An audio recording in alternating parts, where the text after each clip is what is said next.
अमृत काल का ये दशक 2014-15 से शुरू करके 2023-24 तक के 10 साल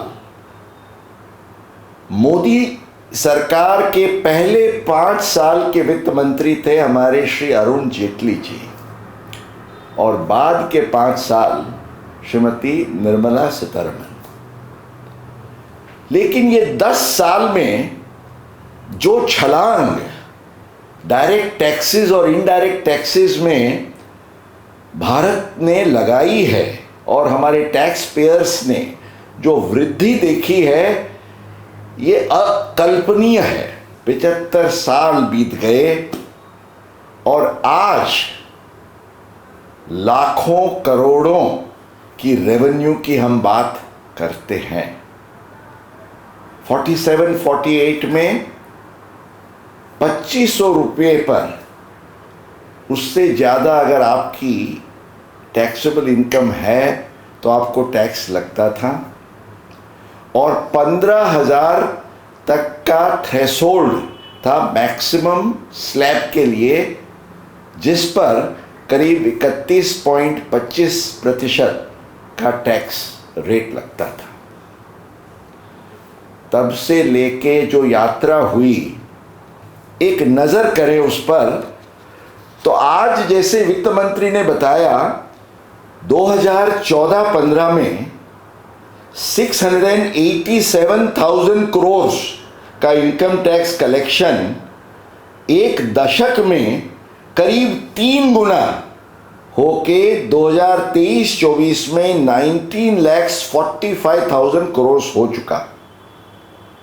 इनडायरेक्ट टैक्स की बात करें, 2014-15 में तो जीएसटी था नहीं, लेकिन एक्साइज, कस्टम्स, सर्विस टैक्स वगैरह कुल मिला के 5,44,000 करोड़ की जो रेवेन्यू थी, वो 23-24 में जीएसटी और कस्टम्स वगैरह के साथ 3.5 गुनी 19,79,000 करोड़ हो चुकी है। इसकी जानकारी आज हमारे इंटरिम बजट में दी गई। एक नज़र करें ITR filers, income tax return file करने वालों की तादाद क्या है। 1947-48 में जब 34 करोड़ की आबादी थी, उस समय हमारे टैक्स पेयर्स करीब 5 लाख से ज़्यादा नहीं थे। 5 लाख से बढ़ते बढ़ते बढ़ते करीब 90 तक कि जब आप आंकड़े देखेंगे, हमेशा ये कहा जाता था कि भारत की आबादी का 1% भी इनकम टैक्स रिटर्न्स फाइल नहीं करता है। टर्निंग पॉइंट हुआ जब IT for IT, information technology for income tax की बात का समन्वय जब किया गया, तब से लेके 1% क्रॉस करते हुए ये मोदी जी के सुनहरे दशक की बात करें, तो जैसे आज वित्त मंत्री जी ने बताया कि पिछले 10 साल में ही 2.4 times rise in the number of highs.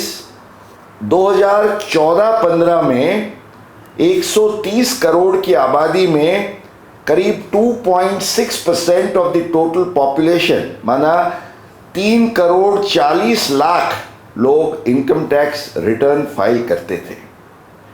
23-24 में 140 करोड़ की पॉपुलेशन से 5.71%, माना 8.20 crore is the latest figure जो अभी इनकम टैक्स के रिटर्न्स फाइल किए गए। और ये पूरी 75 साल की जो यात्रा है, उसमें कैसे कैसे IT रिटर्न फाइलर्स बढ़े, उसके बड़े इंटरेस्टिंग फिगर्स भी हम देख सकते हैं। सबसे बड़ी बात आज, इनफैक्ट ये इंटरिम बजट था, इसलिए कोई नया टैक्स जिसको कहें कि कलेक्शन के लिए कोई रेवेन्यू इम्पैक्ट वाला मेजर या तो रिलीफ भी कोई देने की बात नहीं थी, क्योंकि फाइनेंस मिनिस्टर ने कहा कि भी फिस्कल डिसिप्लिन फॉलो करते हुए हम ये देखेंगे कि जब नई सरकार आती है वो अपना नया विजन, नया रोड मैप लेके आएगी। हालांकि बहुत कॉन्फिडेंस के साथ उनके इकोनॉमिक बजट में पॉलिटिकल कॉन्फिडेंस साफ दिखाई देता था, क्योंकि जब उन्होंने बजट को रैप अप किया उन्होंने कहा कि जुलाई में हमारी सरकार जब नया बजट लेके आएगी, हमारी सरकार का वो कॉन्फिडेंस इसमें भरपूर दिखता था। शायद इस कारण से कि ये जो दशक हुआ मेरे ख्याल से भारतीय अर्थतंत्र में अनेक तरीके से उल्लेखनीय रहेगा। जो rise in revenue, direct tax और इनडायरेक्ट टैक्स दोनों तो स्पेक्टेक्युलर है। नंबर ऑफ टैक्स पेयर्स भी वॉलंटरी कंप्लायंस के जो सीरीज ऑफ मेजर्स सरकार द्वारा लिए गए उसका क्लियर रिजल्ट भी हम देख पा रहे हैं। पर उससे ज़्यादा जो कुछ उल्लेखनीय बातें रही है वो फिस्कल डेफिसिट के कंट्रोल के पॉइंट ऑफ व्यू से, जो वित्त मंत्री जी ने बताया कि हम 24-25 में 5.1% का जो लक्ष्यांक है वो सिद्ध कर पाएंगे। और ये करना इसलिए मुश्किल नहीं होगा क्योंकि जो रिवाइज्ड एस्टिमेट्स हैं 23-24 के वो क्लियरली रिफ्लेक्ट करते हैं कि there is a very substantially positive buoyancy in the tax revenues. और जैसे टैक्स रेवेन्यूज की बॉयंसी होती है ना, वो आपका इकोनॉमिक परफॉर्मेंस क्या होता है उसका एक क्लियर रिफ्लेक्शन होता है। इस साल भी 7.3% का जीडीपी ग्रोथ रेट हासिल कर सके हैं। एंड बाकी जो जो चीज़ें बताई वित्त मंत्री ने, जो जो मेजर्स वेलफेयर के लिए और डेवलपमेंट के लिए उन्होंने बताए, एक अनोखी बात मेरे ख्याल से इतने सालों में किसी ने नहीं सोची थी। शायद ये हमारे आदरणीय प्रधानमंत्री जी नरेंद्र मोदी जी जिनके माइंड में हमेशा ये एक्रोनिम्स कहते हैं, एब्रिविएशंस वो चलते रहते हैं। तो जीडीपी जिसको हम ग्रॉस डोमेस्टिक प्रोडक्ट समझते हैं, उसका एक नया पर्सपेक्टिव और विजन उन्होंने पेश किया, ये कह के कि GDP for us is governance, development and performance. तो ये तीनों चीज़ों की बात इस बजट की जो एनालिसिस पेश की गई, पिछले 10 साल में जो कुछ सरकार की सिद्धियां थी उसमें ये भरपूर छलकती हुई हमें देखने को मिली। मैं तो ये कहूँगा कि ये इंटरिम बजट की जो बातें हैं, it is like a small trailer of a picture जो हम जुलाई में देखेंगे। तो जैसे कहते हैं ना कि ये तो ट्रेलर था भाई, अभी पिक्चर तो बाकी है दोस्त। तो ट्रेलर इंडिकेशन देता है कि आपका पिक्चर कैसे आएगा। आज एक पूरी एक बॉयंसी देखने को मिल रही है, एक पॉजिटिविटी देखने को मिल रही है पूरे भारतीय अर्थतंत्र के वाइब्स में, वो मेरे ख्याल से इस बजट ने पेश की है। बहुत अच्छी बात यह है कि all time record in the GST collection, income tax में, डायरेक्ट टैक्सेस में तो है ही, पर जीएसटी में, और जीएसटी में आज वित्त मंत्री जी ने एक इंटरेस्टिंग पर्सपेक्टिव हमारे सामने पेश किया। उन्होंने हमें आंकड़ों के साथ ये बताया कि जीएसटी के पहले जो स्टेट्स को रेवेन्यू का शेयर जाता था दैट वाज जस्ट 0.72। माना कि आपका जो जीडीपी मान लीजिए 11% प्लस है, तो ये जो स्टेट्स को मिलता था वो केवल 8% के आसपास मिलता था। और अब जो है वो जीडीपी का 1.2 के रेशियो में शेयर्स जाता है स्टेट्स को रेवेन्यू का। तो स्टेट्स जो है, एक समय पर सबको ये चिंता थी, ये फिक्र थी कि states will be a big losers on account of GST. ये बात बिल्कुल गलत पुरवार हुई है।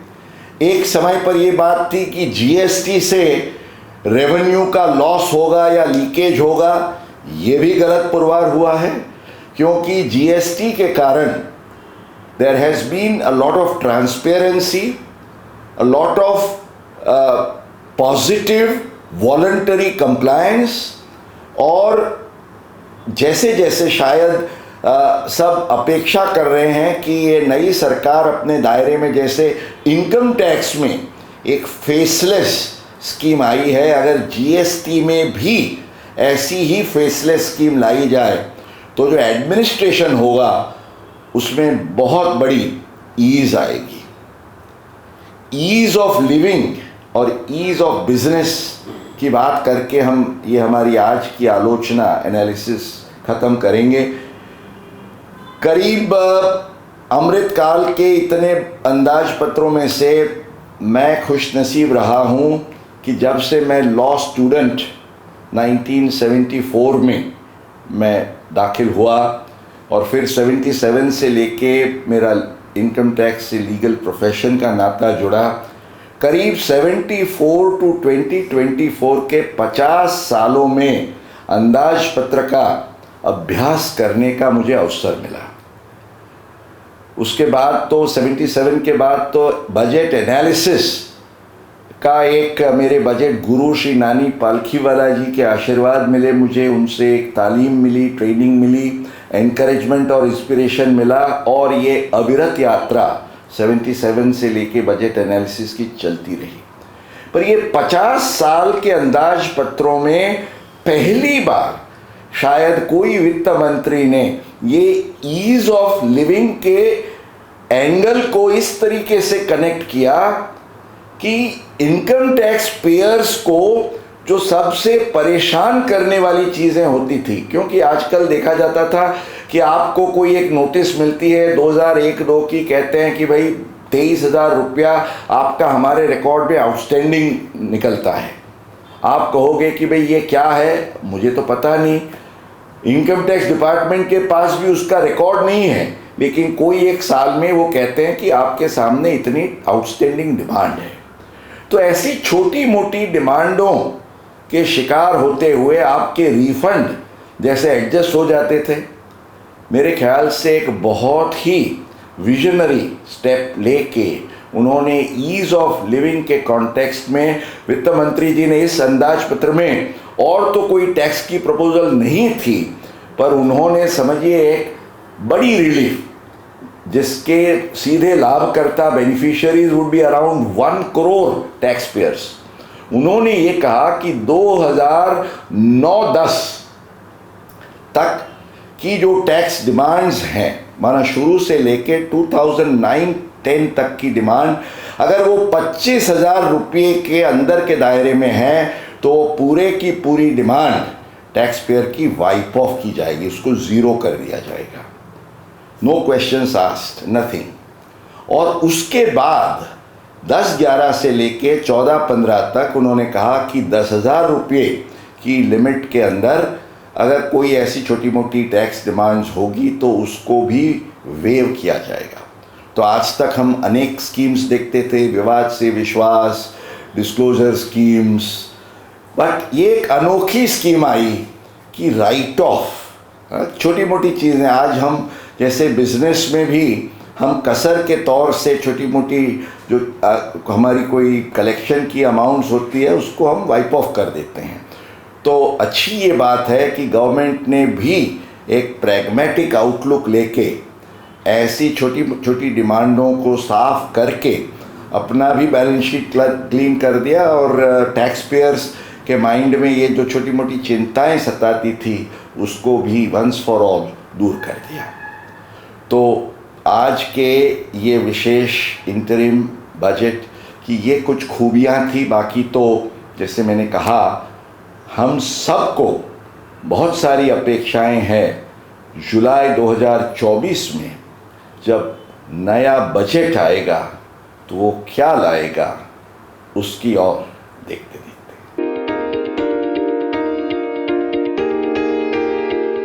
Please subscribe and don't forget to press the bell icon to get notified whenever we upload a new video.